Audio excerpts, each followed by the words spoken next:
Hello hi అండి, welcome to Kranthi kitchen cooking channel. ఈరోజు మనం బటర్ స్వీట్ కార్న్స్ అలాగే కోల్డ్ కాఫీ తయారు చేసుకోబోతున్నామండి. సింపుల్ ఇంగ్రీడియంట్స్తోని చాలా హెల్దీ బ్రేక్ఫాస్ట్. ఇప్పుడు తయారీ విధానం. ముందుగా ఫ్రెష్గా 2 మొక్కజొన్న పొత్తులను తీసుకొని వాటిని ప్రెషర్ కుక్కర్లో వేసుకొని ఉడికించుకుందాం. మీరు కావాలంటే గిన్నెలో కూడా ఉడికించుకోవచ్చు. దీంట్లో ఒక అర గ్లాసు వాటర్ వేసుకొని మొక్కజొన్నలను 2 భాగాలుగా చేసుకొని 3 విజిల్స్ వచ్చేంత వరకు ఉడికించుకోవాలి. ఇలా ఉడికించుకున్న వాటిని ఒక ప్లేట్లోకి తీసుకొని చల్లారబెట్టుకొని గింజల్ని తీసుకోవాలి. చూశారు కదా, ఇలా చూపించిన విధంగా గింజలను తీసుకొని ఇప్పుడు స్టవ్ పై ఒక ప్యాన్ పెట్టేసుకొని దాంట్లో 1 టీ స్పూన్ బటర్ వేసుకొని కరిగించుకోవాలి. ఇలా కరిగించుకున్న తర్వాత ఉడికించుకున్న మొక్కజొన్న పొత్తి గింజలను తీసుకొని వేసుకోవాలి. ఇవి ఎక్కువసేపు ఉడికించుకోవాల్సిన అవసరం లేదండి, జస్ట్ ఒక 2 మినిట్స్ అయితే అయిపోతుంది.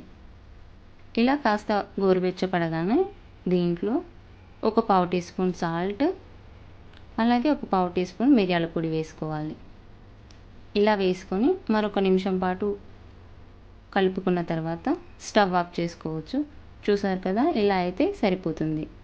ఇప్పుడు కోల్డ్ కాఫీ కోసం ఒక అరకప్పు పంచదార అలాగే ఒక 4 టీ స్పూన్ల కాఫీ పౌడర్ వేసుకొని అలాగే కొన్ని వాటర్ వేసుకొని బ్లెండర్ తీసుకొని ఒక 2 నిమిషాల పాటు బ్లెండ్ చేసుకోవాలి. బ్లెండర్ ఉంటే మనకు చాలా ఈజీ అండి. ఇలా కోల్డ్ కాఫీ తయారు చేసుకోవడం జస్ట్ 2 నిమిషాల్లోనే రెడీ అయిపోతుంది.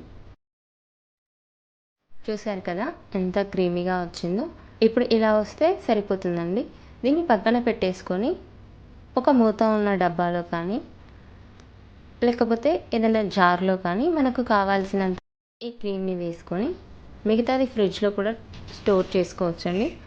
ఒక 2-3 రోజుల పాటు ఉంటుంది. ఇలా వేసుకున్న తర్వాత దీంట్లో ఒక గ్లాసు పాలు కాచి చల్లార్చుకున్నవి వేసుకోవాలి. మీకు కావాలంటే ఇక్కడ ఐస్ క్యూబ్స్ కూడా వేసుకోవచ్చు. పాలు వేసుకున్న తర్వాత దీన్ని 1 నిమిషం పాటు బాగా షేక్ చేయాలి. ఇలా చూపించిన విధంగా మన కాఫీ క్రీమ్ అనేది పాలతో పాటు సరిగ్గా మిక్స్ అయ్యేంత వరకు చేసుకోవాలి. చూసారు కదా, ఇలా వస్తే సరిపోతుంది. ఇప్పుడు మనం ముందుగా రెడీ చేసి పెట్టుకున్న స్వీట్ కార్న్ని ఒక ప్లేట్లోకి సర్వ్ చేసుకుందాం. ఇలా చేసుకున్న తర్వాత మనం కోల్డ్ కాఫీని కూడా గ్లాస్లో వేసుకుందాం. ఈ గ్లాసులకు నేను కాస్త చాక్లెట్ కరిగించి వేసుకుంటున్నానండి. ఉంటే వేసుకోండి, లేకపోతే స్కిప్ చేసేయండి. ఇలాగే నేను 2 గ్లాసుల్లో వేసి పెట్టేసుకున్నాను. ఇప్పుడు దీంట్లో మనం ముందుగా రెడీ చేసి పెట్టుకున్న కోల్డ్ కాఫీ ఏదైతే ఉందో అది కూడా వేసుకుంటే చల్లగా మన కోల్డ్ కాఫీ అలాగే బటర్ స్వీట్ కార్న్స్ రెడీ అయిపోయిందండి. ఈ కోల్డ్ కాఫీ పైన నేను కాస్త చాక్లెట్తో డెకరేషన్ చేసుకుంటున్నాను. చూసారు కదా, చూడడానికి ఎంత చక్కగా ఉందో.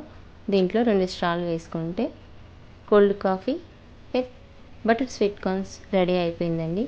Thanks for watching. వీడియో కనుక మీకు నచ్చినట్లయితే లైక్ అండ్ సబ్స్క్రైబ్ చేయండి. ఇంగ్రీడియంట్స్ డిస్క్రిప్షన్లో ఉన్నాయి, చెక్ చేయండి.